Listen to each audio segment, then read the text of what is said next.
Bon, j'espère que vous avez la forme. Je vous ai préparé une très grosse vidéo sur l'analyse du portefeuille 2025 de Charles Gave. Vous allez voir, on a un switch, j'allais dire à 180 degrés, mais là c'est carrément, voilà, on est passé du tout au tout. On est passé d'un portefeuille PEA à là un portefeuille qui va vraiment être concentré sur l'Asie, sur l'or également, sur le yen et surtout sur l'énergie. Donc on va aller voir toutes les pondérations ensemble. Alors j'ai vraiment hâte de vous tourner cette vidéo puisque voilà, j'ai vraiment adoré la préparer. Là je vous ai mis à peu près la mind map de quoi il va être question, de quoi est-ce qu'on va parler dans cette vidéo. Alors j'en profite également pour parler de mon portefeuille là en une minute et également je précise ça va être une grosse vidéo hein. Là voilà je me mets sur la mind map hein, que je vais vous détailler, ça va durer au moins 1 heure, donc vraiment je vous ai mis la timeline, donc sous la vidéo là vous avez vraiment la timeline avec les différents chapitres. Donc là voilà ça c'est mon portefeuille, voilà, je vous le montre souvent hein, voilà du Google hein, c'est l'une de mes plus grosses positions qui a explosé. En fait pourquoi je vous montre ça, parce que j'ai tout ce qui va être voilà j'ai également des options par exemple sur Google. Là j'ai un call de long terme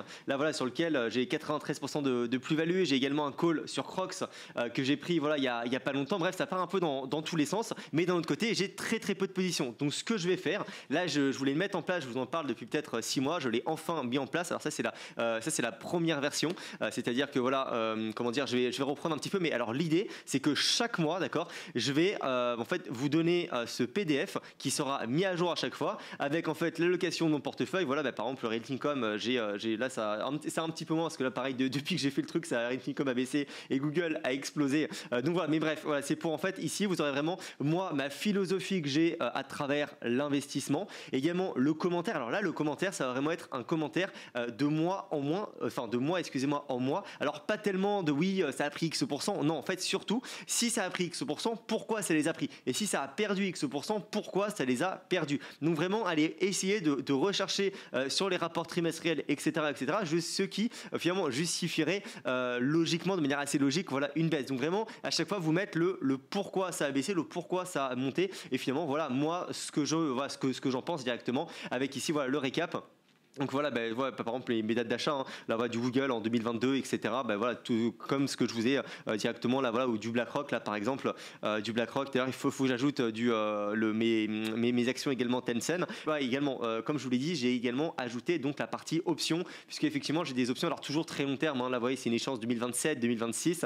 Et là, voilà, ça c'est ma position sur Parex que j'ai initiée en septembre, là qui a un petit peu baissé, donc faut que je le mette à jour. Et d'ailleurs, je vais vendre un put sur Parex, donc également, je vais le mettre à jour là à la fin de la vidéo. Alors ça sera posté où? Ça sera posté dans mon groupe School qui est totalement gratuit. Alors dans ce groupe School en fait vous avez un onglet communauté, donc c'est là où je vais le poster. Vous voyez par exemple dans toutes mes grosses vidéos comme celle de Charles Gave avec des mind maps etc, voilà en fait je poste directement les mind maps avec là par exemple j'avais mis toutes les ressources etc et donc ça c'est vraiment la communauté avec tous les membres, donc c'est gratuit, il y a quasiment 600 membres, et il y a également toute la partie Classroom avec un énorme cours sur les options avec toutes les stratégies basiques, et même je rentre dans les détails de 1 heure, un énorme cours également là vous voyez c'est les ratios financiers de 50 minutes, un cours d'introduction à la bourse. Donc voilà, je vous mets le lien tout en description. Encore une fois vous n'avez même pas besoin de créer de compte hein, il n'y a même pas de mot de passe à mettre, c'est juste en fait ça va vous débloquer instantanément l'accès avec les 3 heures de formation, la communauté etc, et avec donc voilà ma synthèse de portefeuille qui sera publiée chaque mois. Ça me permettra comme ça de faire des mises à jour continuellement sur mon portefeuille. Et donc là dans cette vidéo ce que je vais vous détailler c'est vraiment par exemple comment profiter là de l'énorme gap qu'on a entre la valorisation des minières et la valorisation de l'or, les meilleurs ETF, les meilleures actions etc, comment l'analyser. Et je vais également faire une intro qui va certainement être assez longue, 8-10 minutes, sur vraiment voilà à qui s'adresse le portefeuille de Charles Gave, quel type de profil va bénéficier d'un portefeuille comme ça. Alors je vais fermer ça, donc alors, tout ce qui va être or et énergie, là-dessus j'ai vraiment un avis très tranché hein. Là, j'ai à peu près 30 000 dollars d'investis sur 2 entreprises dans ce secteur, donc là-dessus ça va être cool. Ensuite sur tout ce qui va être alors la stratégie également avec cash yen, voilà, donc là vous allez mieux voir ici j'ai vraiment voulu vous donner une vue d'ensemble. Donc je suis allé du côté de Warren Buffett.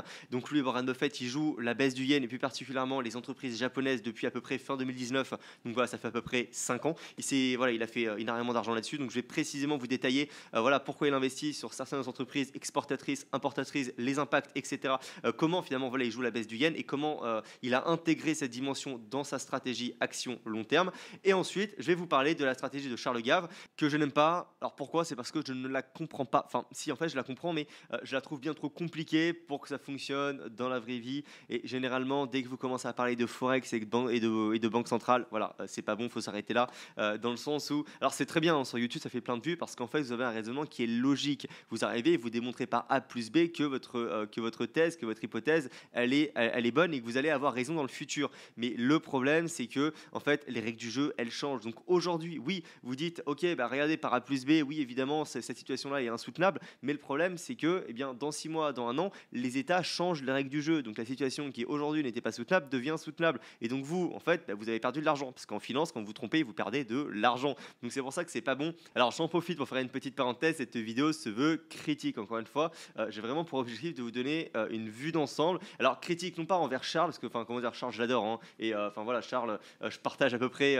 toutes ses idées au niveau de l'économie. Évidemment, je suis un grand fan de Milton Friedman. C'est d'ailleurs Charles qui m'a fait découvrir Frédéric Bastiat, son livre La Loi, qui a été une révélation, etc., etc. Pareil pour la politique, avec quelques petites différences. Je partage à peu près toutes ces idées. Et par contre, sur l'investissement, là, on est vraiment totalement opposés. On n'a pas du tout la même approche de l'investissement ni de la gestion. Donc, c'est vraiment là-dessus où je vais me focaliser. Et comment dire, vous savez, en fait, on partage vraiment les investisseurs de deux côtés. On a ceux qui sont à Wall Street. Donc là, c'est vraiment les financiers, les banquiers, les mecs en M&A. Voilà, donc c'est les personnes qui font des fusions-acquisitions. Toutes ces personnes-là, d'accord, les gestionnaires de portefeuille. Et de l'autre côté, il y a les Warren Buffett, les Monish Pabrai, les Thierry Smith, les Bill Ackman, etc., etc. La seule différence, c'est que ceux de Wall Street, en fait, ne gagnent pas leur argent en ayant raison, mais gagnent leur argent en facturant des frais. Ok, Charles Gave en fait partie, mais il est très très fort dans son domaine. On va le voir dans un instant. Et on va voir la grande différence. Parce que d'ailleurs, vous allez me dire, mais finalement, comment ça se fait que voilà, les banquiers, on le fait tous, ça sous-performe les marchés, etc.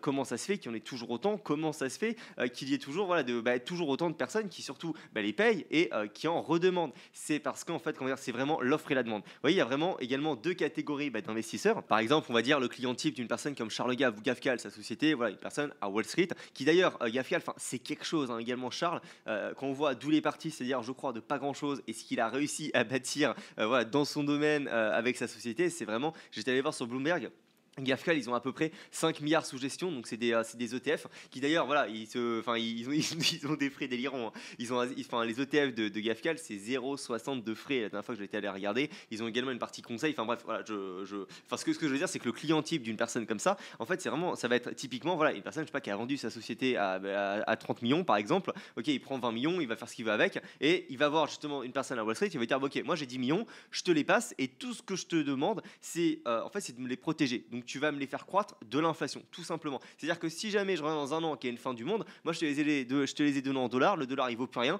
je veux que tu me les redonnes en quelque chose qui vaut la valeur que voilà, des 10 millions quand je te les ai donnés. C'est vraiment ça, c'est vraiment le genre de profil. Ou alors par exemple, voilà, une personne qui, voilà, je parlais d'M&A, personne qui va faire une fusion-acquisition, je sais pas, dans 6 mois, là il a un peu de cash, et voilà, il va justement placer cette trésor que pendant 6 mois, donc il va demander à la personne, ok, fais-moi un petit plan d'investissement, mais attention, je veux mon argent dans 6 mois. Donc c'est vraiment du très court terme, et justement à l'inverse, de l'autre côté, vous avez des personnes comme Warren Buffett, et c'est là où moi je me situe, où Warren Buffett il dit, mais de toute façon, vous allez vous prendre un moins 50%, deuxièmement, investissez seulement dans les entreprises que vous connaissez, que vous comprenez surtout, et troisièmement, sur du très très long terme, parce qu'en fait finalement, comme je vous dis, Charles, je pense qu'il est bien meilleur que la moyenne dans son domaine, voilà, les mecs à Wall Street, mais le problème c'est qu'ils jouent au jeu de l'investissement en mode hardcore, en mode difficulté maximale, ils sont sur le court terme et c'est très très très difficile. Vous voyez, c'est vraiment la métaphore de Benjamin Graham, le marché à court terme est une machine à voter, c'est-à-dire qu'il y a des personnes qui pensent que ça va monter, le lendemain ça rebaisse, etc.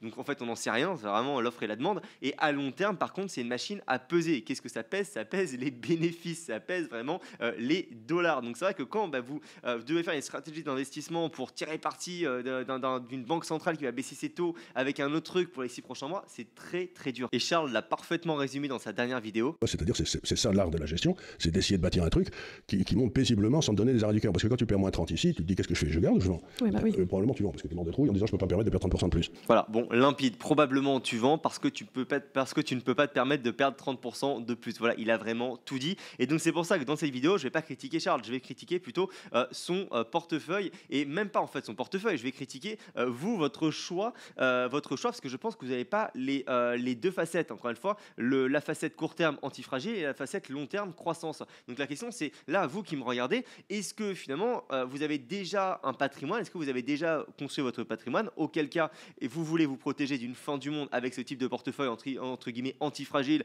qui vous fera à peu près la performance de l'inflation puisqu'un peu plus un petit quelque chose, ou alors est-ce que justement vous voulez vous construire votre patrimoine grâce à la bourse, et dans ce cas-là il faut aller sur une stratégie à la Warren Buffett comme la mienne, et donc là vraiment vous allez en fait utiliser la bourse dans une optique croissance. Et personnellement j'ai pas encore mis assez de millions de côté pour me permettre pour avoir le luxe finalement de prendre un portefeuille antifragile, qui d'ailleurs antifragile, voilà, quand vous lisez du Nassim Taleb, l'antifragile, ne vous inquiétez pas, si demain il y a une fin du monde, enfin si demain il y a un gros mouvement, son portefeuille perdra 50% comme tous les autres, d'accord. Mais par contre sur du long terme, là-dessus j'ai aucun doute là-dessus, évidemment que son portefeuille va sous-performer le marché, d'accord. Mais d'ailleurs alors attention, parce qu'en fait son benchmark lui c'est le CAC 40, d'accord, c'est pas le S&P 500, donc c'est sûr que le CAC 40, cette performance est très médiocre du CAC 40, oui certainement il va peut-être surperformer le CAC 40, mais si vous mettez voilà sur le S&P 500 sur les 5 dernières années, il a pris voilà 93%, donc c'est exactement voilà depuis janvier 2020, depuis la date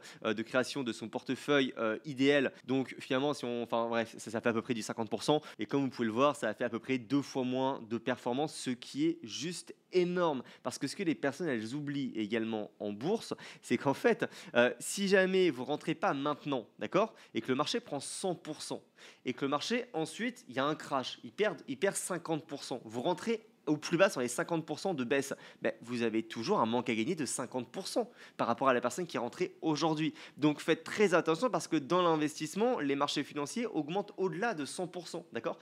Donc là, il faut bien le prendre en compte. Et le piège, encore une fois, de ce portefeuille, c'est si vous avez une optique long terme, évidemment que ça va vous n'allez pas perdre de l'argent, mais vous allez avoir un manque à gagner qui va se chiffrer selon vos finances de plusieurs centaines de milliers d'euros à prendre ce genre de portefeuille. Et je finirai là-dessus là, pour l'introduction de cette vidéo. Je sais, ça met un peu de temps à démarrer, mais je pense que c'est vraiment nécessaire que je fasse ces petits rappels qui font vraiment pas de mal. Voilà, quand je vous ai dit que les personnes qui sont en Wall Street jouent au jeu de l'investissement en difficulté maximum, c'est parce que effectivement, là, quand vous investissez en bourse pendant seulement un mois, vous avez 36% de chance, ou risque plutôt, de perdre de l'argent. C'est juste énorme. Et plus vous restez investi longtemps dans le marché, plus les risques justement de perdre de l'argent s'effondrent totalement. Voilà, la 15e année, vous avez 0% de chance finalement de perdre votre argent. Vous avez 100% de chance de gagner de l'argent en bourse sur du long terme. Alors justement, là voilà, pareil, ça c'est le S&P 500. On a repris les chiffres depuis 1870. C'est une ligne droite. Et alors ça, c'est un graphique vraiment pour toutes les personnes qui pensent que ça va être le crash du crash, l'effondrement de l'effondrement, comme Charles Gave en 2022. Il faisait ces vidéos Ursus Magnus pendant que j'étais en train de me blinder de Google, etc. Vous voyez, on était pile ici. Non, en fait, il y a tout le temps des effondrements, mais ça remonte également tout le temps. D'accord, c'est vraiment la base de l'économie. Là, vous voyez, guerre de Corée, crise des missiles. Là, on a carrément le président qui a été tué. La stagflation. La stagflation, c'est le pire du pire du pire. C'est que vous avez de l'inflation et pas de croissance économique. Donc, les marchés financiers, ils se font exploser dans ces moments-là. Voilà, lundi noir, guerre du Golfe, dot-com bubble. Voilà, là, on a carrément, la guerre en Irak, etc. La crise de 2008, on a le Brexit, le Covid qui nous paraît tout petit, et enfin 2022. Et alors encore une fois, je suis d'accord avec vous. Si vous me dites oui, mais moi Léo, là j'ai une somme à investir et je peux pas me permettre de prendre 30% de baisse sur cette somme, et il me la faut dans 3 ans. Mais n'investissez surtout pas, encore une fois, dans le S&P 500. Privilégier justement davantage ce genre de portefeuille. Mais alors quand je dis que c'est sur du court terme, pourquoi? Parce que là vous me dites non, mais ça c'est un portefeuille de long terme. Alors oui et non. En fait, ce portefeuille là, tel que Charles Gave l'a construit, c'est vraiment pour jouer ce qu'on appelle des retours à la normale, pour jouer vraiment en fait là c'est un style d'investissement un petit peu value, comme ce qu'avait Warren Buffett il y a à peu près 30 ans. C'est-à-dire ok, voilà, vous pensez qu'un actif financier il vaut il vaut par exemple 10 milliards, d'accord, sa valeur intrinsèque. Là, en bourse, il est à 5 milliards. Vous allez acheter cet actif-là à 5 milliards. Vous allez attendre un retour sur sa fair value à 10 milliards et vous allez le revendre. C'est vraiment sur ça que se base là ce portefeuille actuel. C'est pas un portefeuille qui en fait va capitaliser vraiment sur du long terme, sur la croissance, sur de l'économie, etc. Parce que là, concrètement, si on voit le yen, par exemple, là, on va le voir dans la stratégie de Charles Gave, mais Charles Gave joue ce qu'on appelle voilà, un retour sur la parité des pouvoirs d'achat. Sur l'ETF énergie, par exemple, Charles Gave, là, il va jouer plutôt de l'inflation. Sur la partie or, il va également jouer voilà, de l'inflation. Et sur la partie ETF Asie, là, il va jouer en termes de multiples, il va jouer un retour à la normale, en fait, des multiples sur la zone Asie. Et c'est d'ailleurs pour ça, et là-dessus, encore une fois, là-dessus, il est très très bon. Hein. Je trouve que cette allocation est quand même assez, voilà, est quand même pas mal, et notamment sur l'ETF Asie, parce qu'il y a vraiment du sens. Hein. Ça fait sens. Là, je vais vous montrer, par exemple. Alors ici, là, ce que je vous montre, c'est ce qu'on appelle donc les cap ratios. Donc c'est vraiment à combien de fois globalement, d'accord. Alors c'est pas tellement ça, mais c'est pour que ce soit très très simple. Hein, c'est combien de fois vous payez chaque dollar, d'accord, de votre indice. Donc là, par exemple, on voit que sur le S&P 500, eh bien, enfin oui, aux USA, vous payez 1 dollar de bénéfice des entreprises, d'accord, vous les payez 37 fois. Vous payez 37 fois chaque dollar de bénéfice du S&P 500. Donc c'est assez cher, puisqu'on voit que de manière historique, voilà, on est plutôt normalement sur du 20, voilà, sur du 25, etc. Alors ici, en Europe, on voit qu'on est sur du 20, donc on est voilà, très faible, mais il y a beaucoup moins de croissance, donc c'est entre guillemets normal. Et si maintenant, je vous mets par exemple, donc je vais vous enlever l'Europe. Si on va voir par exemple sur Hong Kong, Hong Kong, on est carrément, ici, on est à 14 fois. Ça veut dire qu'il y a vraiment un énorme écart entre les États-Unis qui sont très très chers et Hong Kong qui en moyenne, les entreprises cotées à la bourse de Hong Kong sont quand même relativement peu chères. Si on va, même chose, allez, on va voir la Chine. La Chine, on est là, on est carrément à 12 fois les bénéfices en moyenne. Si je mets Singapour, là on est un petit peu plus cher parce que voilà, les entreprises sont de meilleure qualité, etc. Donc on est un peu plus cher. Et donc voilà, là Charles Gave concrètement sur cette partie-là, en fait, il va jouer, on va dire voilà un retour. Si je mets par exemple uniquement Hong Kong, voilà, on peut très bien se dire qu'on va passer de 14 au niveau, allez, on va dire 2014, 2013, où on était plutôt voilà, sur les 21. Donc dans ce cas-là, on a quasiment un doublement, d'accord. On a quasiment un doublement. Donc ça, c'est sur cette partie-là. Et plus particulièrement, si maintenant je vous mets l'Inde, par exemple, donc l'Inde qui est ici, donc là, l'Inde, on est quasiment, on est aussi cher que les USA. Donc c'est normal que Charles Gave, et là-dessus, je suis à 2000% d'accord avec lui, qui n'achète pas de l'Inde. On peut dire le retour à la moyenne, même si là, on est bien au-delà de la moyenne. Voilà, ça a déjà été fait, donc il y a plus tellement, ça fait pas tellement sens d'acheter de l'Inde actuellement. Ou alors, si vous achetez de l'Inde actuellement, là justement, c'est sur du très très très long terme. Là, vous dites, ok, l'Inde dans 20 ans, en fait, va y avoir la même croissance qu'aux États-Unis, et donc en fait, je vais vraiment capitaliser sur une augmentation du taux de croissance, d'accord, et non pas sur un retour à la moyenne. Donc voilà, pour conclure sur la présentation de ce portefeuille, effectivement, ce portefeuille là, tel qu'il est construit, voilà, si le yen remonte d'ici 2 ans, il va falloir exclure du yen pour le remplacer. Si pareil, l'ETF Asie, là, il y a un transfert on va dire pas de richesse, mais il y a oui, on pourrait dire monétaire, vraiment, donc des USA sur les marchés, donc on va dire voilà Hong Kong, Chine, qui sont beaucoup moins valorisés. Dans ce cas-là, effectivement, si on a le retour sur les 20, il faudra également changer cette partie-là. Et pour ce qui est de l'énergie, alors là, le problème, c'est vrai que l'énergie, on est quand même assez cher actuellement. Et pareil pour l'or, voilà, on est quand même également assez cher. Donc c'est vraiment de l'inflation.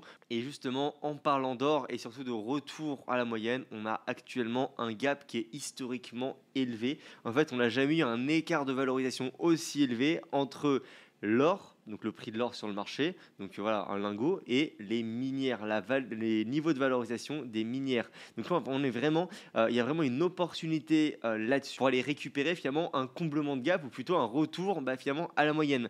Concrètement, comme vous pouvez voir ici, là c'est un graphique qui vous met alors tout simplement la performance de l'or versus les productions d'or, donc les producteurs, excusez-moi, donc vraiment les minières. Alors vous avez donc effectivement l'indice donc HUI, donc c'est vraiment l'indice des minières aux États-Unis, et vous avez donc le gold. Alors on voit très bien que de 2000, on va dire à 2012, c'était globalement corrélé, même si on remonte avant, hein, c'est vraiment corrélé. Et en fait, depuis 2012, on a vraiment une décorrélation avec les minières qui se sont effondrées, et là l'or qui a remonté et les minières qui n'ont pas remonté. Donc on a effectivement effectivement actuellement énormément de minières vraiment, vraiment pas chères. C'est pour ça que je vais vous montrer voilà, la partie action sur les entreprises et les points à regarder pour sélectionner l'entreprise minière individuelle et également bien évidemment les meilleurs ETF pour s'y exposer. Donc voilà, vraiment là sur du court terme, c'est-à-dire vraiment 2-3 ans, on a vraiment là un beau potentiel pour le comblement tout simplement du gap et pour que voilà, pour que les minières reviennent sur leur niveau de valorisation, voilà, on va dire à leur fair value, leur niveau historique. Donc de ce côté-là,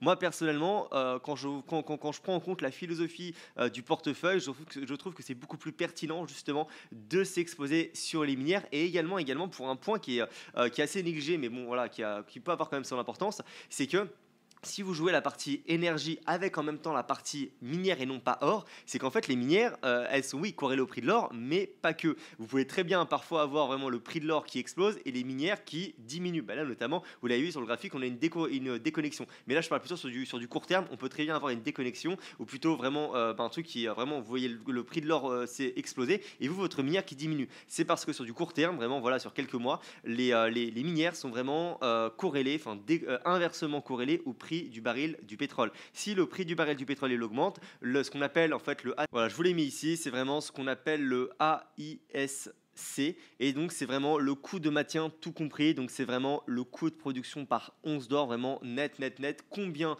votre mine, d'accord, doit dépenser pour avoir une once d'or dans dans son coffre, mais non, dans son bilan tout simplement. Et donc ce que je veux dire c'est que quand le prix du baril du pétrole il augmente, forcément le coût de production par once d'or de votre minière ça augmente également puisque c'est vraiment, ça demande énormément d'énergie. Donc sur du court terme, si le prix du baril augmente, votre minière va avoir tendance à baisser, mais vous, votre pétrolière, si vous êtes exposé au secteur de l'énergie, va augmenter. Donc vraiment sur le court terme, vous êtes quand même inversement décorrélé, et sur du long terme, vos deux entreprises vont vraiment créer de la valeur et donc vraiment voilà augmenter sur du long terme. Et le truc qui est totalement délirant dans le secteur des métaux, c'est que actuellement le budget d'exploration par un métaux, donc vraiment combien les entreprises dépensent pour avoir des nouveaux gisements, des nouvelles mines, bref pour produire, pour augmenter la production, il est en diminution. Et en fait, dans l'or, c'est carrément flagrant. Donc là, dans l'or, vous avez, donc ça c'est la source, c'est le S&P Global, donc c'est l'entreprise qui possède le plus de data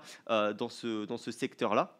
Et donc là, on a clairement l'or sur l'année tout simplement 2022-2023, on a eu une baisse de 1 milliard. Je ne sais pas si vous vous rendez compte, c'est-à-dire qu'on a les banques centrales qui explosent en termes de demande. On a également la demande qui est induite directement par tout ce qui va être vraiment l'économie, la croissance de l'économie avec l'IA, etc. On a besoin de plus en plus de métaux et pourtant, sur le court terme, la production diminue. Donc c'est pour ça que vraiment, je suis vraiment bullish sur du long terme sur l'or, mais après encore une fois ça peut très bien baisser pendant les 2 prochaines années, mais si on parle d'une tendance de fond vraiment sur les 10-15 prochaines années, je suis vraiment confiant pour que d'une part l'or augmente, mais surtout pour m'y exposer via les minières comme je vous ai dit, pour avoir d'une part l'augmentation et également le comblement du gap. Donc voilà là-dessus, alors je m'attarde pas tellement parce que c'est vrai qu'on pourrait y rester longtemps, c'est bon, j'ai réussi. Donc là on est vraiment sur l'Alliance nationale de coordination de la recherche pour l'énergie, donc c'est super connu, et là en fait ils ont dit concrètement que l'accroissement de la population mondiale à 9 milliards d'habitants en 2050 entraînera une augmentation des besoins en matières premières. Parmi celles-ci, les métaux sont en première ligne, donc pas que l'or,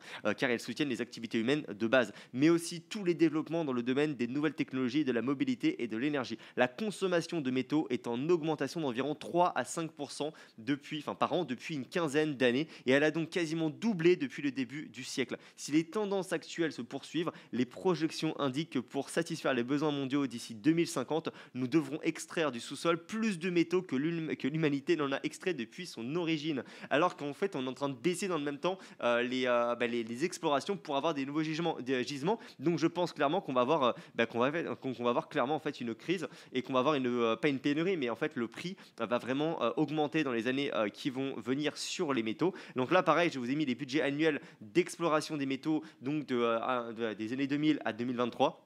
Et comme vous pouvez le voir, en fait, on a vraiment eu ici une petite diminution de 97 à 2003, une explosion jusqu'en 2012. Et donc, c'est là où également, en fait, on avait vraiment une explosion des recherches avec un prix de l'or qui était sur les plus hauts historiques. Donc, évidemment que, l'offre et la demande étaient vraiment, il y avait quasiment plus d'offres que de demandes, malgré le fait que l'or soit au plus haut. Donc, bien évidemment, ça s'est normalisé. Le prix de l'or eh bien, voilà, a diminué dans le même temps, enfin le prix des métaux également. Et en fait, on voit également que bah, les entreprises se sont instantanément, vraiment, voilà, ont pris en compte cette baisse de la demande. Et donc, elles ont diminué leur budget, leur production. Et là, on voit qu'en fait, oui, on remonte, mais on remonte péniblement par rapport au prix de l'or qui a explosé et par rapport aux demandes, à la demande qu'on va avoir dans les années qui vont venir là-dessus. Donc, voilà le petit résumé finalement, pourquoi effectivement c'est une super bonne idée d'avoir mis de l'or dans le portefeuille et pourquoi c'est une super bonne idée, malgré l'explosion de l'or, de garder son or en portefeuille. Et voilà, encore une fois, donc ETF ou actions individuelles.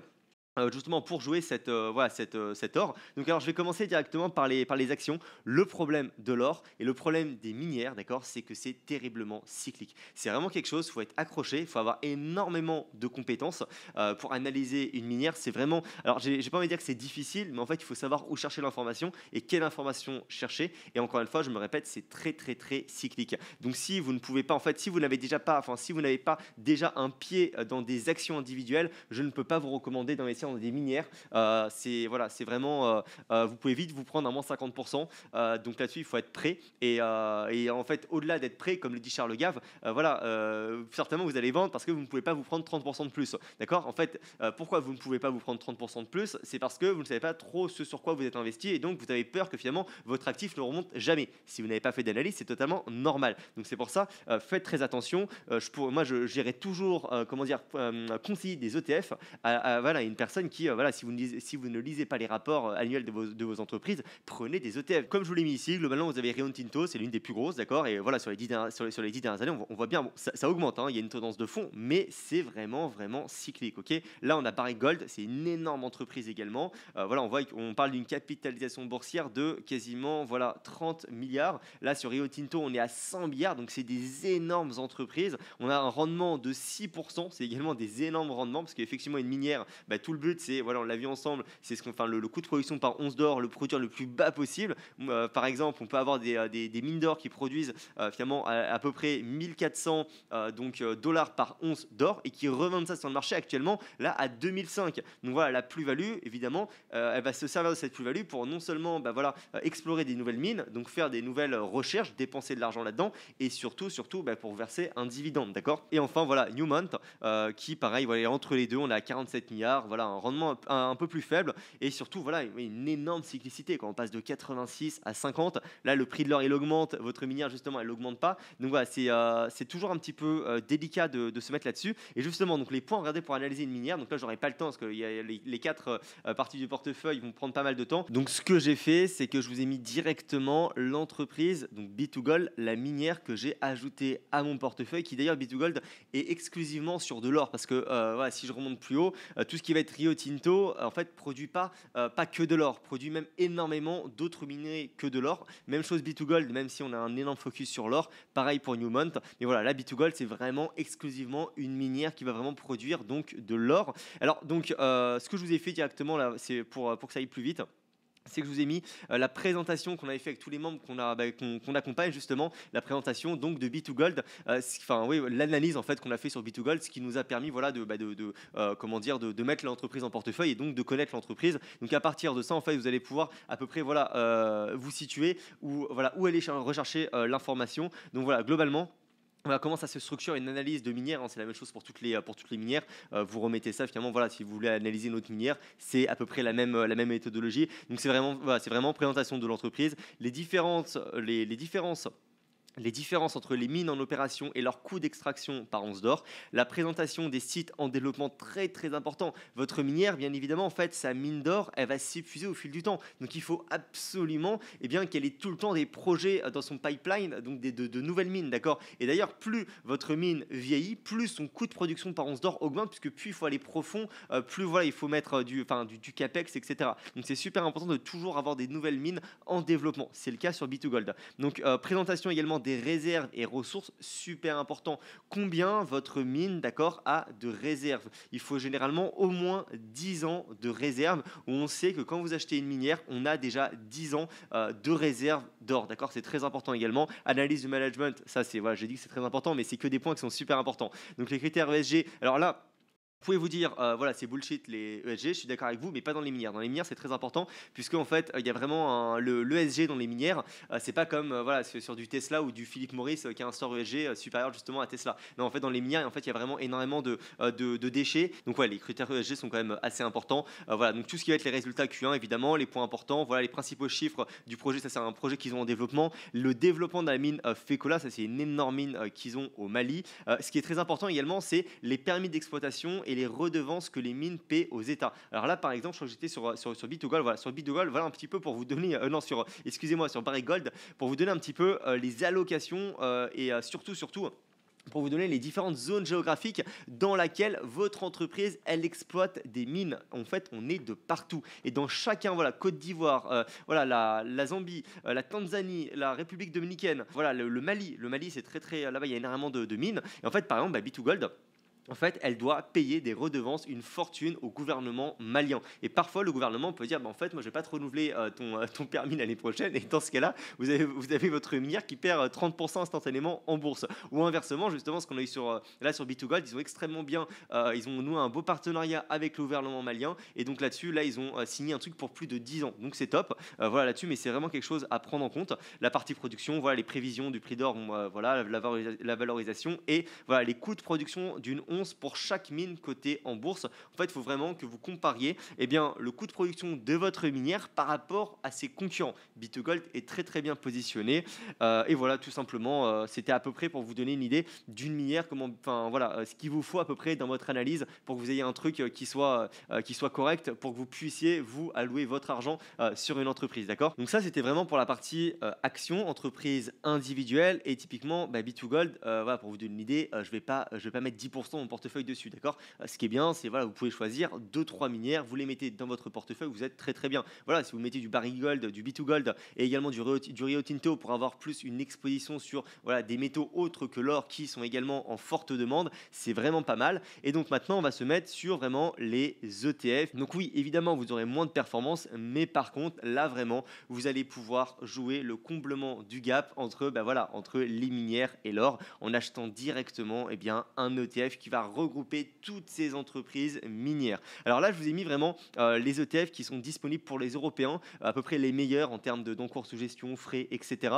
Donc vous avez le premier, c'est lui, alors ça va vraiment être celui-ci pour les minières, d'accord. Donc vous vous exposez vraiment là aux minières. Donc ça c'est le GDX de Vanek. Donc là je vous ai mis le dernier, ça a été mis à jour le 30 novembre 2024. C'est le fact sheet tous les mois ils le mettent à jour l'entreprise. Donc c'est top. Alors qu'est-ce qu'on a là-dedans? Là voilà, on a vraiment le top 10 holding. C'est vraiment des minières. On a Newmont, on a Barrick Gold, etc. On a Franco Nevada qui est, je voulais vous en parler. C'est ce qu'on appelle un streaming, des streamings qui vont gagner leur argent non pas en faisant de l'extraction d'or, mais en prêtant de l'argent aux minières. Et en fait, ils vont se couvrir en achetant une partie de la production de la minière à laquelle ils ont prêté de l'argent avec un discount. Donc c'est vraiment très bien. Si j'ai le temps, je vous ferai une parenthèse dessus sur ce secteur. C'est vraiment intéressant. Alors il n'y aura pas d'ETF où c'est pas top de s'exposer sur un ETF pour le streaming. Je vous encourage plutôt à aller acheter Franco Nevada. C'est pas mal si vous voulez vous exposer là-dessus. Voilà, faites votre travail de votre côté, mais c'est une belle piste d'aller sur ce genre de secteur qui, en fait, s'il vente ou il neige, que le prix du baril du pétrole il explose ou pas, votre entreprise streaming va assez bien se comporter généralement. Et donc voilà concrètement pour cet ETF qui est vraiment donc voilà très bien et qui va vous permettre de vous exposer à votre minière. Donc voilà, une exposition Canada, États-Unis, c'est également assez bien diversifié parce que les minières, on est également pas mal en tout ce qui va être Australie et Afrique. Donc voilà, c'est top. Et puis ici voilà, vous avez tous les tickers, je vous mets ça ici, vous pouvez mettre un screen. Donc tout simplement, ensuite je vais passer sur le Vanek pour là plutôt s'exposer donc aux métaux dans son ensemble. Donc l'or mais également les métaux. Donc là, vous avez le GDIG. Donc là, c'est plutôt Global Mining. Donc vraiment, voilà, les métaux dans leur ensemble. Comme vous pouvez voir, au niveau du top 10, on a du BHP qui est super, du Rio Tinto, justement. Je vous l'ai montré. On a vraiment super bien diversifié au niveau de la production des métaux. Voilà, on a du Newmont, on a du Vale, au Brésil. Voilà, du Barrick Gold, encore une fois, du Rio Tinto. Donc c'est quand même pas mal. Et là, on est vraiment sur de l'Australie, puisqu'en en fait l'Australie c'est vraiment voilà, une terre qui est super riche en métaux, notamment tout ce qui va être voilà, Rio Tinto, c'est l'Australie, donc là-dessus c'est top. Pareil, vous avez ici les tickers. Et au niveau de la performance d'ailleurs, c'est également pas mal, hein. Voilà, on a vraiment du 85% en 10 ans.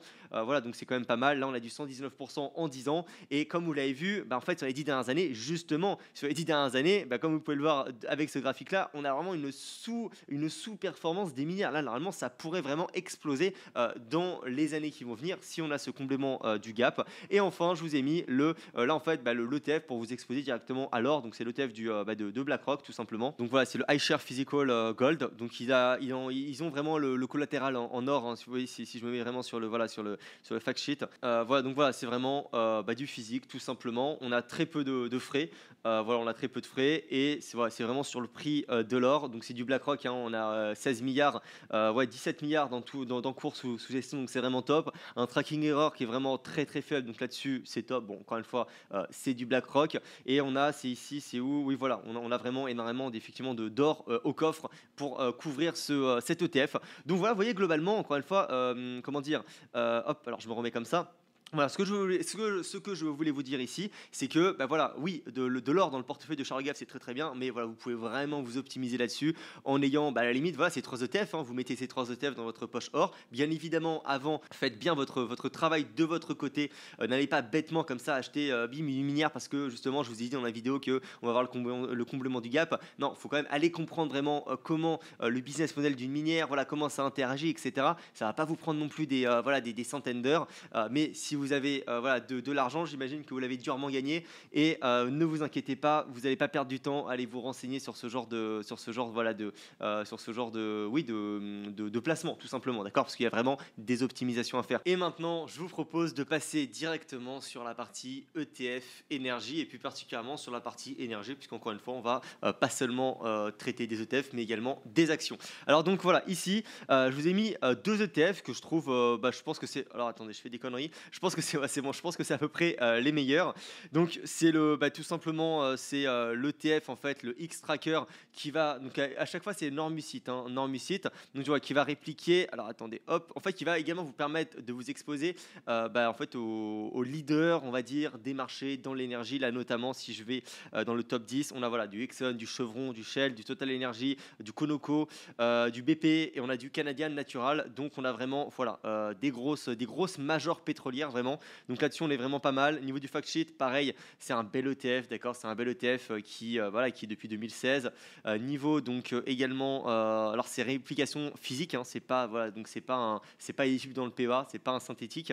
Et également niveau donc des tickers, c'est le Xetra hein, qui est pas mal. Donc voilà, en euros, 58 actions donc dans l'ETF. On a donc voilà effectivement des frais de 0,25 et c'est un ETF qui n'est pas distribuant, d'accord. Il est réinvesti automatiquement les dividendes et donc c'est pour ça qu'ici je vous ai mis un ETF cette fois-ci distribuant de chez BlackRock, donc iShares. Donc alors iShares, donc là effectivement d'ailleurs niveau du prix, celui-ci il est à combien? Il a 47 et celui-ci en termes numéraires, hein, celui-ci il est à 7. Donc voilà, si vous n'avez pas beaucoup d'argent et vous voulez faire un DCA dessus, c'est toujours plus intéressant. Mais bon, c'est vraiment un tout petit détail qu'il faut éviter de prendre en compte quand même quand on choisit un ETF. Voilà, bon là pareil, hein, c'est à peu près les mêmes lignes, c'est même carrément les mêmes lignes. Donc on est grosso modo sur sur la même base. On est effectivement sur des frais plus faibles, hein, je crois. Alors les frais, effectivement à 0,18 ici. Et puis ensuite, bon voilà, c'est physique, hein, pareil. Alors bon voilà, je me remets là et c'est vrai que sur l'énergie, je suis un petit peu plus sceptique déjà, puisque comment vous dire ça, j'ai vraiment du mal à valoriser l'énergie. Également, ce qu'il faut vraiment savoir, c'est que sur cette partie vraiment métaux et énergie, ça n'a rien à voir avec les actions, d'accord. Il faut vraiment que vous compreniez, c'est super important.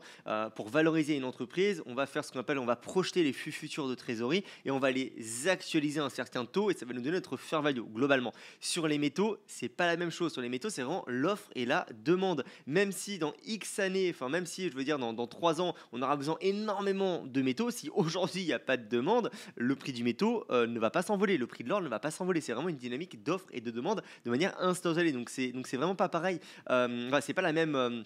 C'est pas la même logique que l'on peut avoir sur des actions et donc c'est pour ça que là l'énergie effectivement, enfin comme je vous l'ai montré, selon moi il y a vraiment une problématique sur les métaux à long terme. Sur l'énergie, vraiment le pétrole, oui, oui, oui, également, mais c'est moins flagrant et on n'a pas vraiment ce gap qu'on peut avoir avec les minières et l'or, d'accord? Le pétrole, voilà, on n'a pas ce gap-là, comment dire? Des entreprises comme Exxon, comme Chevron sont très bien valorisées au niveau actuel, sont même sur les plus hauts historiques. Donc là, encore une fois, si vous voulez vraiment jouer le portefeuille de Charles Gave, le nouveau portefeuille, avec des retours à la moyenne ou avec des retours à la normale, là, de ce côté-là, sur l'énergie, c'est vrai que je vois pas trop de gap. Alors après, j'ai également un petit biais là-dessus, enfin, quand on parle de Charles Gave et l'énergie, voilà, moi qui le connais depuis pas mal de temps, enfin qui suis ses vidéos depuis pas mal de temps, je me souviens encore une fois en 2022 comme si c'était hier, où dans toutes ses vidéos, il vous disait que le prix du pétrole allait toucher les 200 $. On était à l'époque à 130, le prix du pétrole, en fait, il est passé en 2022 de 130 à, je crois, 60, quoi. Donc il s'est totalement, enfin là, on est à 70, donc il s'est totalement effondré. Donc voilà. Et encore une fois, c'est pas, je dis pas que je dis pas qu'il a été mauvais, je dis juste que voilà, encore une fois, c'est l'offre et la demande, et c'est très très dur d'anticiper l'offre et la demande. Et sur l'énergie, je ne pense pas qu'il y ait vraiment de gap de valeur, je pense pas qu'il y ait vraiment un truc sous-évalué, d'accord? Au contraire, si je mets vraiment je crois que c'est le XLE, hein, l'ETF. L'ETF, bon, qui n'est pas disponible, hein, pour les Européens, mais oui, voilà, comme vous pouvez le voir, moi je vois pas trop de gap, je vois pas trop de trucs à aller chercher ici, à part si encore une fois, dynamique d'offre et demande, conflit géopolitique, etc. On a effectivement un ETF qui explose, qui prend 60%, certainement, peut-être. Donc vraiment sur la partie or, je vous encourage à aller voir du côté des ETF qui va vous permettre de vous exposer aux minières avec ce gap, que là vraiment sur l'énergie, acheter un ETF pour vous exposer à des majors pétrolières qui sont assez matures.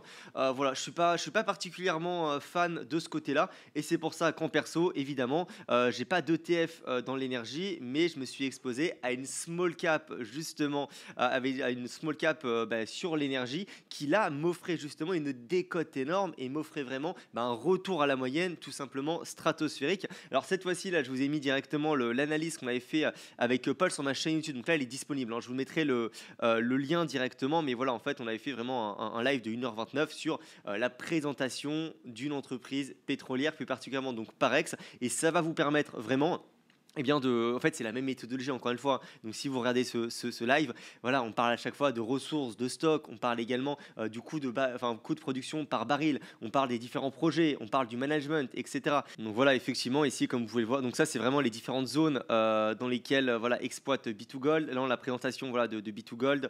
On a également toute une partie alors, je sais pas si ça charge, mais voilà, une partie ici. Là, vraiment, on a vraiment une partie sur le management qui est très très très compétent là-dessus.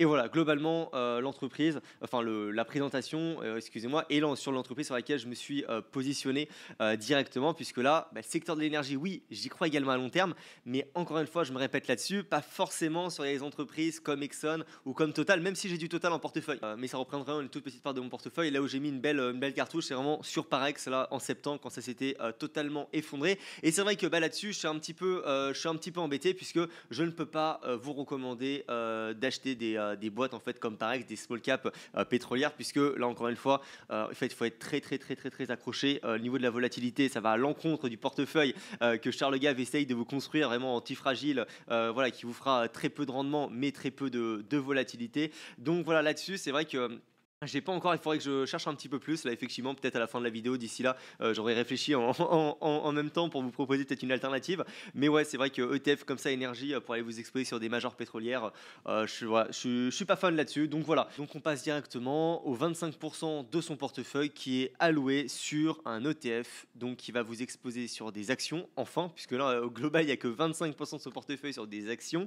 Donc actions qui vont exclure le Japon.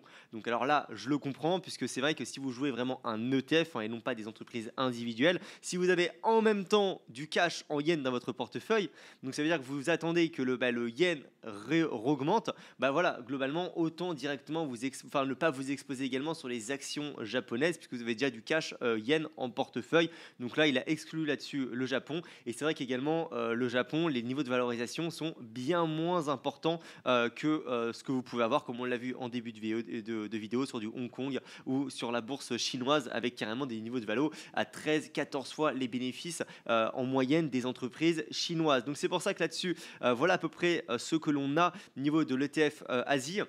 Alors là encore, voilà, là c'est vraiment dans la philosophie de son portefeuille, hein, je vous l'ai dit à l'instant. Là, il joue vraiment le retour à la moyenne des niveaux de valorisation du marché asiatique. Là-dessus, c'est vraiment également dans le même temps sa zone de compétence. Charles, je crois qu'il a fait toute sa carrière en Chine, donc je crois qu'il connaît assez bien ce marché. Donc alors voilà, j'ai vraiment trouvé deux ETF pour vous exposer donc à l'Asie hors Japon. Il y a celui-ci, mais avec des frais de 0,72%. Et on a celui-ci avec la norme UCITS qui est distribuant et avec des frais entre guillemets de seulement voilà, 0,18%. Alors sinon au niveau des... Alors effectivement, donc là, comme vous pouvez le voir, il n'y a pas de Japon. Et on a voilà, surtout Chine, Taïwan, Inde. Mais voilà, on a de l'Inde et lui, il ne veut pas s'exposer à l'Inde. Donc là-dessus, on a quand même 17% d'Inde. Donc c'est vrai que après, il vous reste celui-ci. Mais celui-ci, c'est à confirmer s'il y a la norme UCITS. Je suis pas allé, enfin je suis allé voir, mais j'ai pas trouvé l'information. Enfin, il faudrait que je passe plus de temps dessus. Après, je pense que ça doit dépendre des courtiers, etc. Il y a peut-être des propositions là-dessus, mais toujours est-il que celui-ci, si je vois dans holding, on a effectivement voilà du Taïwan, du Tencent. D'ailleurs, j'en ai en portefeuille directement. C'est vraiment super cette boîte. Alibaba, Samsung, voilà Mutan, super boîte également. Et ensuite, voilà, après on a toutes les boîtes qui vont être de seulement 1% dans l'ETF. Donc c'est vraiment un ETF très diversifié où on a surtout en fait du Taiwan Semiconductor Manufacturing. Évidemment 15% de l'ETF, c'est Tencent et Taïwan. Donc deux entreprises correspondent à 15% de l'ETF, alors qu'on a quand même 900 entreprises dans l'ETF. Donc effectivement, la plupart des entreprises voilà, sont à même pas 0,01% de votre indice. Et c'est vrai que là-dessus également, je suis pas non plus, oui, un retour à la moyenne, mais effectivement, voilà, la Chine, ça performe pas. Et pour moi, pour tirer de la valeur dans un marché comme la Chine, il faut justement aller sur des entreprises, donc des small caps qui sont vraiment décotées complètement, qui sont laissées de côté, parce que voilà, il y a tout ce qui va être les vies structures, excusez-moi, le fait que vous ne possédez pas en direct l'action, ça passe par une structure au GK Cayman, etc., 100%, enfin par des ADR. Et donc en fait, voilà, ce fait-là fait que il y a pas mal d'entreprises vraiment décoté. Et donc là, c'est vraiment plus optimal. J'ai un ami qui a gagné beaucoup d'argent avec cette entreprise Kinetic. Donc justement, ça, c'est une entreprise qui est dans le secteur minier, mais en Chine. Ils possèdent donc des mines de charbon. Et tenez-vous bien, c'était une entreprise qui se négociait à 1,5 fois ses bénéfices. Donc là, on parle du S&P 500 qui se négocie à 37 fois les bénéfices, la Chine qui se négocie à 14 fois les bénéfices. Et dans ce marché-là chinois, donc qui se négocie pas cher, vous avez des boîtes comme Kinetic qui se négociaient à 1,5 fois leurs bénéfices. C'est-à-dire que l'entreprise, elle cotait 2 milliards en bourse.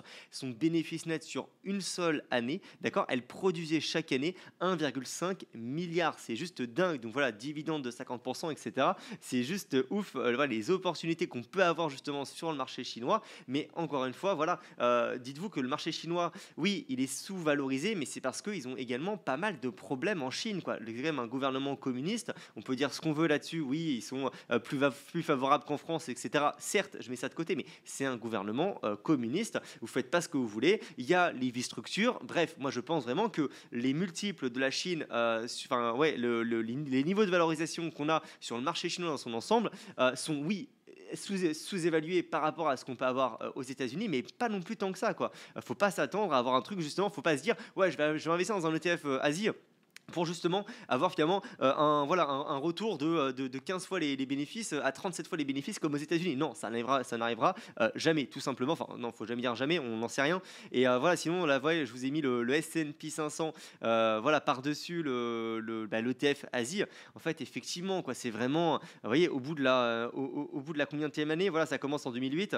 En fait, dès 2013, le S&P 500 met une tempête, mais vraiment, mais une avance redoutable et énorme en fait à l'ETF Asie. Et là on voit bien que voilà, on est à 558% sur les US, alors qu'on est toujours à 127% de performance ou enfin 50% là plutôt de performance si je me mets vraiment depuis 2008.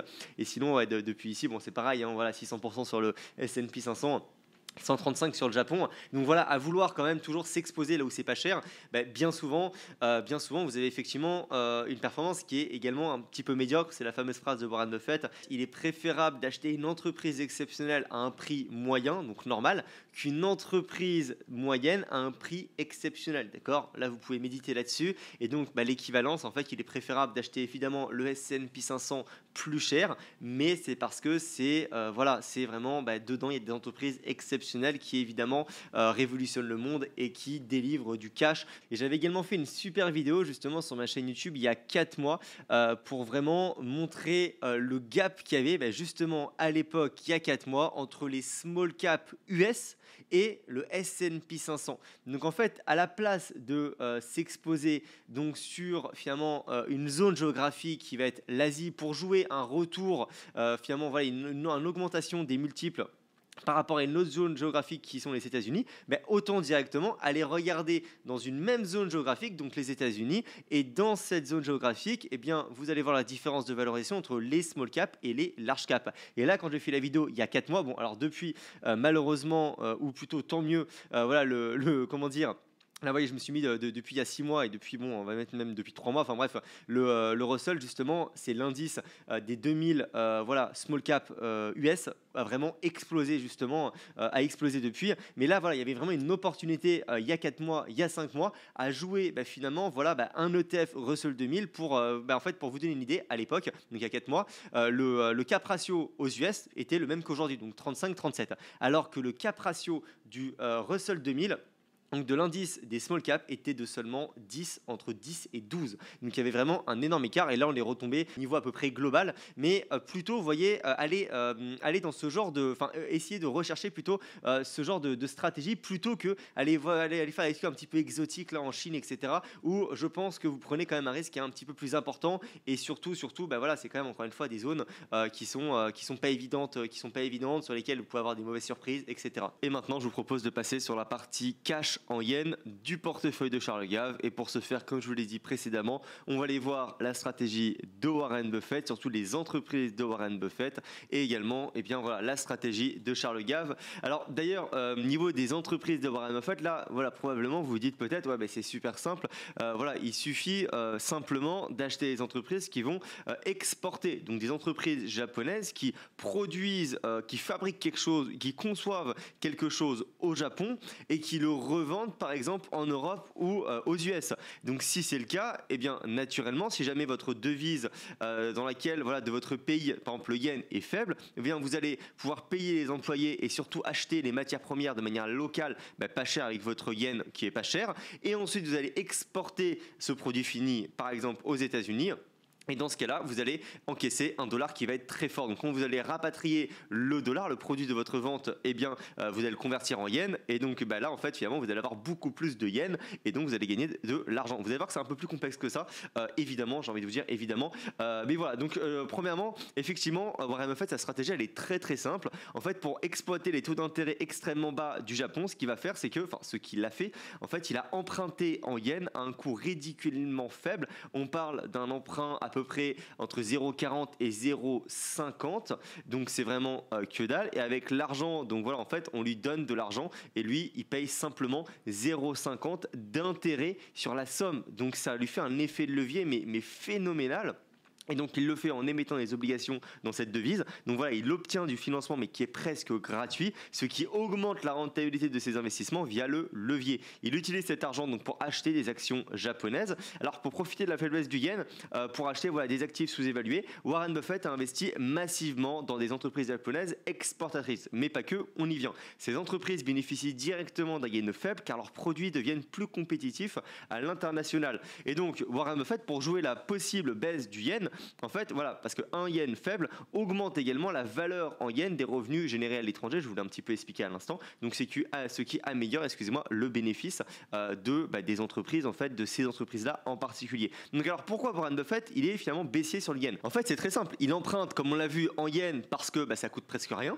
Il met cet argent dans des entreprises japonaises qui tirent avantage à yen faible. On va voir dans un instant. Mais là où il faut vraiment mettre la nuance, et on va le voir avec les 5 entreprises qu'il a, son vrai objectif, objectif, c'est de profiter du potentiel des entreprises japonaises. Et en fait, le yen, c'est vraiment juste un bonus bien géré dans sa stratégie globale. C'est vraiment, en fait, il se dit, ok, bon, moi je jouais le Japon, je sais que le yen, possiblement, voilà, il est baissier à long terme. Comment je vais intégrer cette dimension-là pour que si jamais ça baisse, eh bien, je ne sois pas impacté, même j'en profite. Et si jamais ça remonte, on va voir qu'il va également en profiter. C'est là où Warren Buffett, il est extrêmement fort. Donc, alors, ces 5 entreprises qu'il a achetées en 2019, là, sur lesquelles il a gagné plus, en termes de pourcentage, c'est stratosphérique. Hein. Il a gagné plus de 10 milliards de dollars sur ces investissements-là. Alors, donc, il y a premièrement Sumitomo.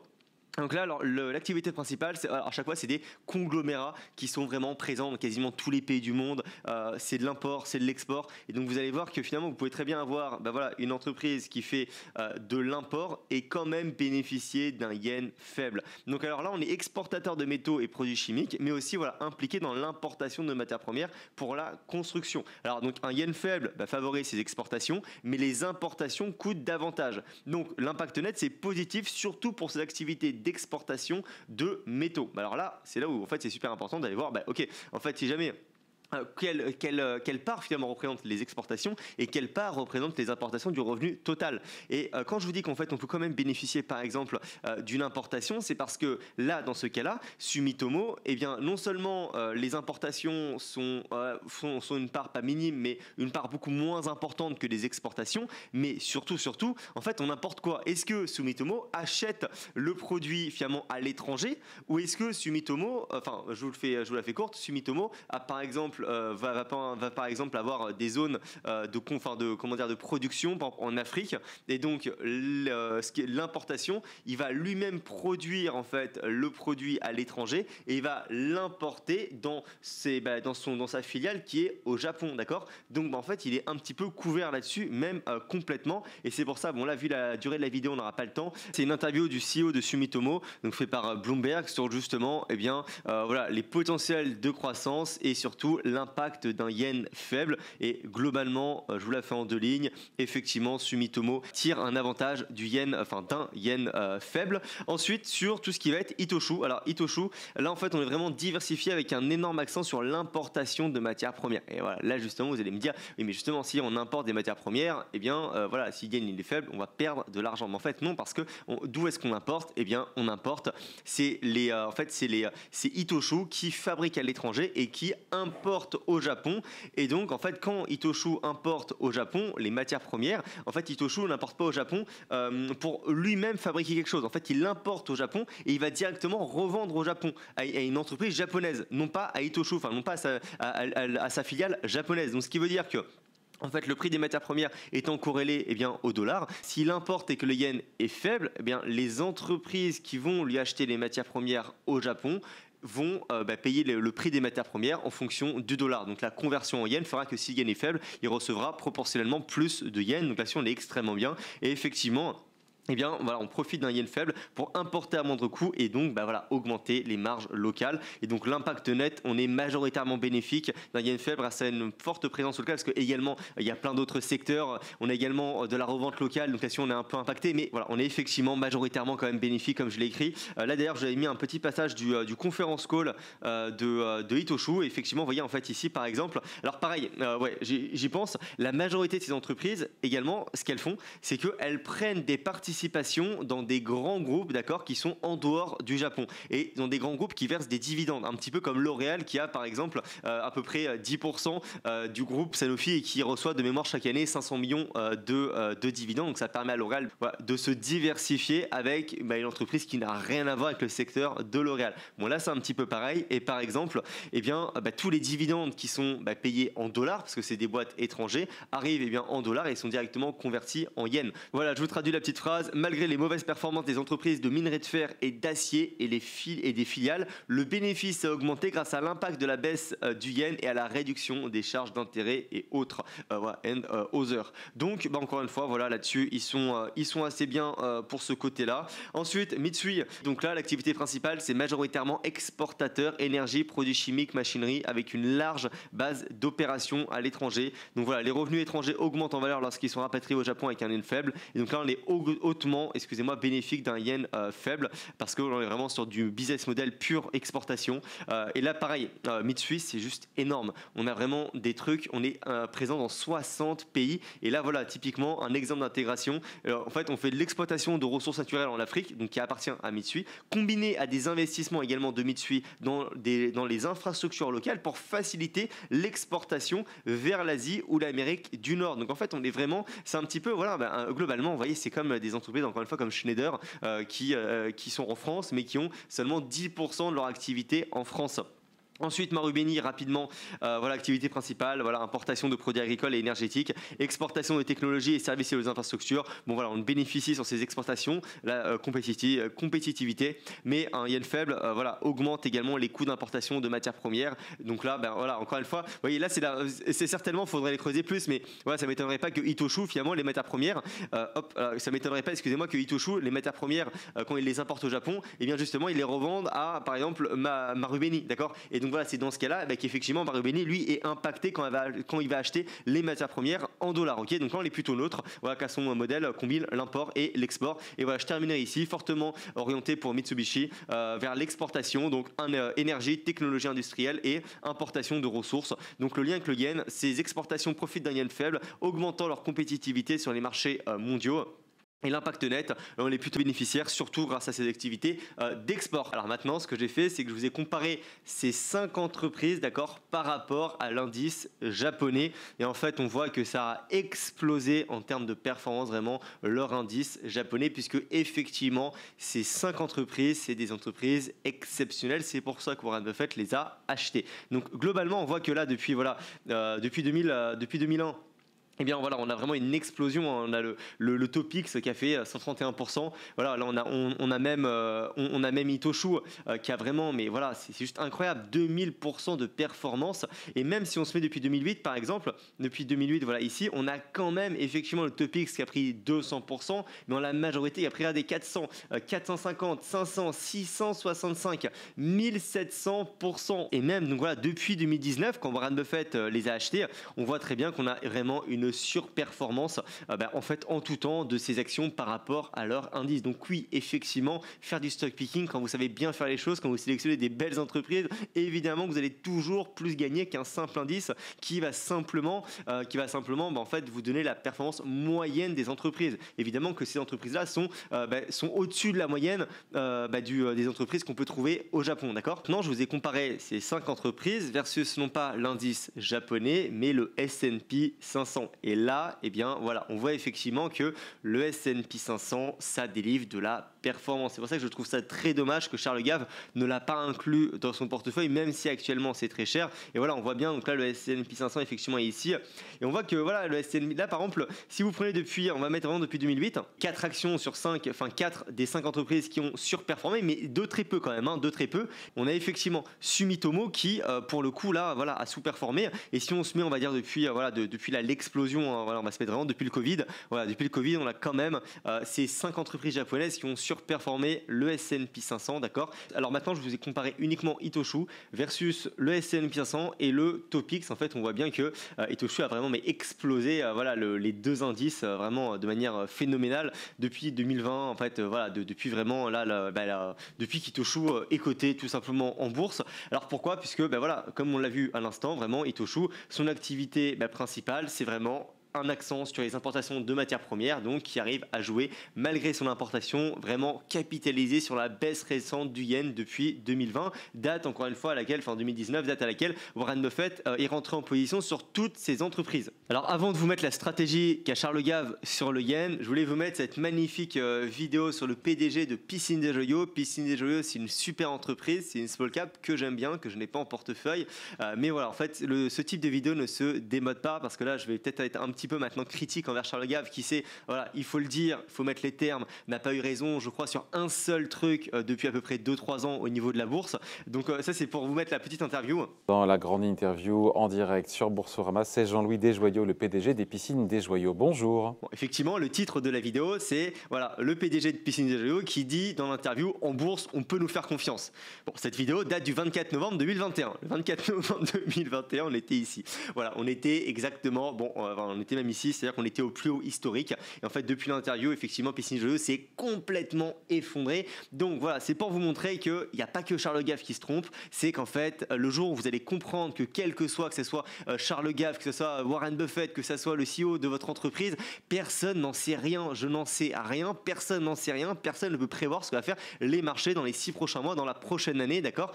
Mais effectivement, voilà, sur du temps long, par contre, on peut effectivement surperformer le marché, on peut effectivement faire une énorme performance comme ce que j'ai fait. Bon, et là, c'est vrai que je vais pas trop enfoncer le clou dans cette vidéo, puisque je vais mettre uniquement les passages en fait de Charles Gave et son point de vue sur le marché depuis 2023, parce que voilà, ici, là, carrément, quand c'était vraiment là où il fallait acheter, quand Warren Buffett il achetait, quand j'achetais, là, il vous disait encore une fois, je me répète, l'Ursus Magnus, ça va jamais remonter, on va enfin payer pour toutes les dépenses statiques, etc.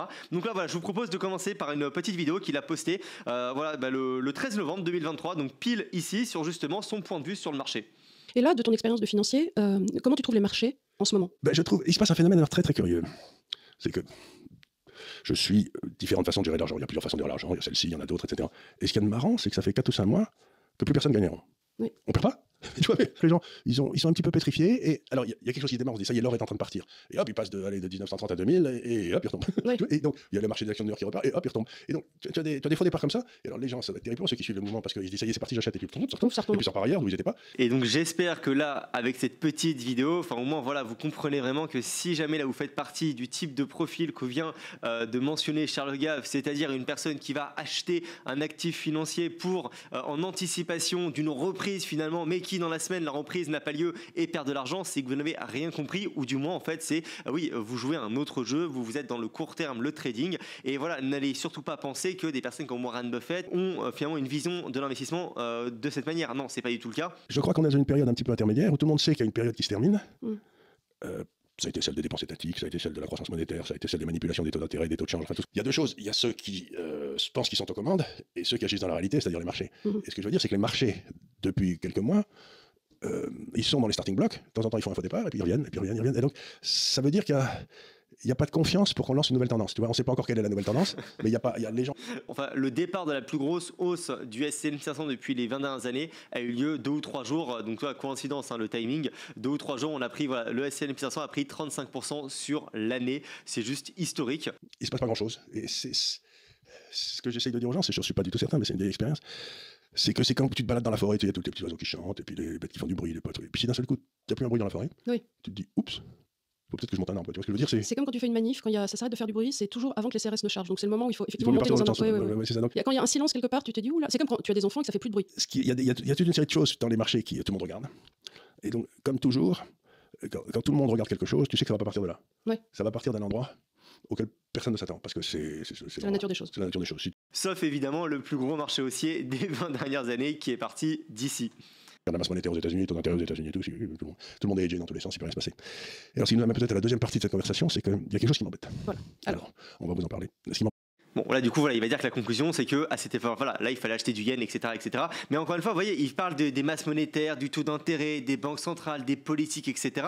Et encore une fois, c'est ça vraiment toute la conclusion de cette vidéo et tout. Voilà, là, encore une fois, la vue qu'a Charles Gave sur les marchés financiers, c'est vraiment une vue de financier, une vue d'économiste et non pas une vue d'investisseur à long terme. Et encore une fois, je vous garantis que c'est très très dur de gagner de l'argent en ayant raison quand vous avez cette vue-là. Mais encore une fois, lui, il facture des frais, donc il s'en fout de toute façon, hein. Il a ses 5 milliards sous gestion sur les ETF à 0,60 de frais, il fait des rééquilibrages pour ses clients, il encaisse les frais de toute façon, mais vous par contre je crois pas que vous avez encaissé des frais, vous avez simplement loupé la plus grosse hausse du S&P 500 si vous l'avez écouté, vous avez tout simplement loupé carrément la plus grosse reprise des 40 dernières années si en 2022 vous suiviez ces vidéos. Et encore pire, non seulement vous avez certainement loupé la plus grosse hausse, mais vous vous êtes positionné en yen qui a fait du moins 10% depuis ses recommandations. Alors le yen, c'est la monnaie du Japon, comme vous le devez le savoir.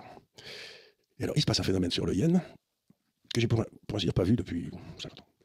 Il arrive à un niveau de sous-évaluation mais qui dépasse l'entendement. Alors je vous ai fait un deuxième beau graphique. On va remettre La parité des pouvoirs d'achat, c'est ce qui... alors ça, je suis d'accord avec lui encore une fois. Et c'est ça qui est difficile avec Charles Gave, c'est qu'il est bon, etc. Je pourrais me répéter 100 000 fois, mais oui, il a raison là-dessus. Mais le problème, c'est que ça peut mettre 10 ans à revenir à la moyenne. Alors la parité des pouvoirs d'achat, très rapidement, hein, c'est le fameux indice Big Mac. En fait, on part du principe, par exemple, qu'un Big Mac, ça doit coûter, on va mettre en euros, 5 euros dans tout le monde, d'accord? C'est-à-dire que où que vous alliez, excusez-moi, ça doit coûter 5 euros. Bon, si vous allez, je sais pas, au Japon, et que justement, le Big Mac, eh bien, il vous coûte, une fois que vous avez converti vos yens, l'équivalent de 3 euros, ça veut dire que le yen est sous-évalué de la différence entre 3 et 5. Donc vous, ce que vous allez faire, c'est que vous allez acheter la monnaie, le yen, donc vous allez vous mettre en cash yen, donc vous allez transférer vos euros en yen, jusqu'à ce que le Big Mac, eh bien, vous coûte, 5 euros tout simplement, en yen au Japon, d'accord? Et donc c'est vraiment ce retour à la moyenne que Charles Gave essaye de jouer avec le yen. Donc effectivement, il a fait à peu près cette vidéo là ici. En fait, voilà, ça a perdu au plus bas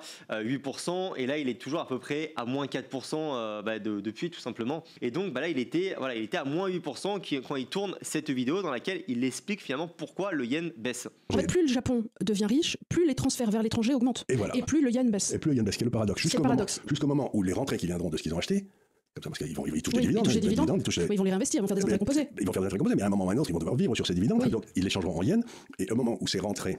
Mais ça peut prendre 10 ans. Ça peut prendre un temps fou, mais au moment où ces rentrées deviendront supérieures... Mais si ça peut prendre 10 ans, ça veut dire que vous devez avoir au moins 10 ans devant vous. Donc dans ce cas-là, autant aller sur le marché action. Vous aurez une bien meilleure performance que de jouer simplement un retour à la normale d'une monnaie qui, on ne sait même pas si dans 10 ans, elle va revenir à sa valeur intrinsèque. Parce que voilà, il peut s'en passer des choses entre-temps. Bon, je vais m'arrêter là, mais c'est juste pour vous montrer vraiment le changement de psychologie. Finalement, plus le yen il baisse, voilà, là ici c'était le yen est donné dans la rue. Et ici, j'en l'achète, ça se repète la gueule. En fait, ça peut prendre plus de 10 ans. Et là, quand on a un sursaut, excusez-moi, du yen qui fait que là maintenant il est flat, et bien là il fait une vidéo en août en disant je vous l'avais dit, etc. Je suis le seul à l'avoir dit, je suis le seul à l'avoir fait. Il va falloir revenir sur cette période du yen. Déjà, pour une chose, c'est féliciter Charles qui avait le seul pratiquement de la place, ce que Richard avait fait détente ensuite, à prévoir ce coup du yen. Charles, vous avez dit, si vous l'avez suivi J'ai rien prévu du tout. En avril. J'ai simplement dit, il est Et d'ailleurs, on voit bien qu'il est super mal à l'aise. Il reprend directement sa fille en lui disant non, j'ai rien prévu du tout. Je me suis positionné sur un truc qui est sous-évalué. Effectivement, en août, le carry trade, le VIX s'est envolé. Voilà, ça a pris 10% qui d'ailleurs depuis la vidéo les a reperdus. Donc voilà, effectivement, j'étais positionné dessus, j'en ai bénéficié. Mais là, franchement, en réécoutant le passage, je me rends compte qu'en fait, c'est sa fille qui l'embrigade à chaque fois dans tous ces trucs-là et qui est encore plus pessimiste, ou plutôt qui exagère plus les traits à la hausse ou à la baisse à chaque fois. En fait, qui rentre dans son jeu de manière un petit peu trop importante, je trouve. Donc écoutez, voilà, c'était tout pour la vidéo sur Charles Gave. Si je dois faire un résumé là-dessus, effectivement, je suis d'accord avec lui, mais là ça vaut le coup, je pense, d'aller voir du côté des minières avec un ETF. Ensuite, ou alors si vous êtes compétent, action, mais diversifiez-vous hein, quand même, ça c'est pas déconnant, hein. Autant voilà, effectivement sur des large caps, comme dirait Warren Buffett, la diversification c'est une protection contre l'ignorance. Le problème c'est que sur les minières, ce qu'on a plus important que sur des actifs normales. Ça c'est vraiment ce qu'on appelle, c'est le MEDAF en français, et en anglais c'est le KPM, le Capital Asset Pricing Model. Donc c'est un truc, c'est vraiment la base en finance. En fait ça vous dit donc ce qu'on appelle le risque du portefeuille. En fait vous avez vraiment deux types de risques. Vous avez le risque qui est spécifique, que l'on peut diversifier, et vous avez le risque qui n'est pas spécifique, qui est dit systémique, que vous ne pouvez pas diversifier. Vraiment le risque de marché. Voilà, demain il y a une guerre mondiale, il y a un signe noir, bref, vous avez beau avoir 1000 actions en portefeuille, tout se casse la gueule et vous perdez, vous avez une moins-value qui est importante sur le moment. Et en fait, cette théorie du portefeuille vous dit que à partir d'un certain nombre de lignes dans le portefeuille, là, le nombre d'actifs, à peu près voilà, une quinzaine d'actifs en portefeuille, et bien en fait que vous passiez de 15 actifs à 30, 40, 100 actifs, votre risque ne sera pas moins important. D'accord ? C'est pas parce que vous allez acheter plus d'actifs que vous allez avoir votre risque qui va diminuer, puisque le risque, encore une fois, de marché, vous ne pouvez pas l'abaisser en dessous d'un certain seuil. Et ça, dans la théorie du portefeuille, c'est ce qu'on appelle la frontière efficiente, le fameux le Graal en fait pour un gestionnaire de portefeuille, c'est justement d'être pile là-dedans. là-dedans et d'avoir pile le bon nombre de lignes pour avoir une performance maximale et une diversification maximale. Mais encore une fois, c'est de la théorie. Voilà, les travaux de Nassim Taleb nous ont encore une fois montré que quand ça baisse, tout baisse en même temps. Et là où vous devez vous focaliser, c'est pas tellement dans le nombre de lignes, mais c'est vraiment dans la qualité de votre entreprise. Mais voilà, de toujours au moins avoir, moi par exemple, j'ai vraiment 5 entreprises qui constituent la majorité de mon portefeuille. Voilà, j'ai pas une seule entreprise, enfin j'ai pas tout sur une seule entreprise. Et ce que je voulais vous dire, c'est que dans le secteur minier, le risque spécifique, d'accord, est plus important. Et donc, c'est vraiment, vous avez un avantage à au moins avoir 2-3 entreprises minières dans votre portefeuille pour vraiment diminuer une grosse partie du risque là-dessus. Voilà, ensuite en ETF énergie, bon, j'ai assez bien, je pense, je vous ai assez bien transmis mon point de vue. Pareil pour l'ETF Asie, hors Japon. Ensuite, la stratégie de Warren Buffett, bon, encore une fois, là, on voit bien qu'effectivement, voilà, c'est pas une simple parité du pouvoir d'achat. On voit qu'il y a vraiment un truc travaillé dans lequel il va se baser sur des conglomérats qui vont faire de l'import, de l'export, parfois de l'import qui va quand même bénéficier d'une baisse du yen avec leur activité finalement étrangère. Donc on voit vraiment que c'est quelque chose de très travaillé et c'est pour ça que c'est le meilleur et c'est surtout pour ça que voilà, c'est là où justement on voit qu'une personne est très très bonne. Et voilà, Charles Gave, lui, je pense qu'il a également, après c'est voilà, ce portefeuille, je le redis, s'adresse vraiment à une personne qui est totalement débutante et qui veut pas se casser la tête et qui veut juste protéger de l'argent pour se protéger d'une fin du monde. Mais évidemment qu'il y a tout à optimiser dans ce type de portefeuille. Et là, c'est là où votre travail commence. C'est justement de vous former là-dessus, de vous améliorer sur tous ces domaines. Surtout si vous avez un petit peu d'argent de côté ou si vous avez une capacité d'épargne, vous avez vraiment une énorme plus-value à avoir toutes ces compétences. Vraiment là-dessus, j'insiste. Et si en plus vous avez cette optique vraiment investissement long terme, là, vous allez vraiment faire des merveilles. Également, je vous invite à diversifier un petit peu vos sources, c'est-à-dire que écoutez un petit peu des personnes. Voilà, si vous investissez, Charles Gave, je vous l'ai dit, pour l'économie, pour la politique, c'est très bien, mais pour l'investissement, allez quand même privilégier des personnes qui ont gagné des milliards en bourse. Voilà, par exemple, des personnes comme Mohnish Pabrai qui ont leur propre chaîne YouTube. Mohnish Pabrai, donc c'est un milliardaire qui est parti de zéro et qui a fait tout son argent dans les marchés financiers ou plutôt dans l'investissement à long terme en achetant des entreprises des côtés et en les gardant sur du très long terme. C'est un génie. Il a sa propre chaîne YouTube, il fait des interventions et surtout en fait il partage toute son expérience gratuitement sur YouTube. Voilà, même Warren Buffett. Warren Buffett, c'est juste des masterclass. Vous avez notamment le site Warren Buffett Archive, donc c'est warrenbuffett.cnbc. En fait, vous avez la totalité. En fait, c'est une masterclass. C'est là encore une fois où vous allez vraiment vous former sur l'investissement. C'est vraiment en allant voir ce genre de contenu, en vous imprégnant de ce genre d'investisseurs. Voilà, là vous mettez par exemple ici et vous avez par exemple, il faudrait que je fasse une vidéo YouTube là. Je vais le noter sur justement toutes les ressources là de ce type.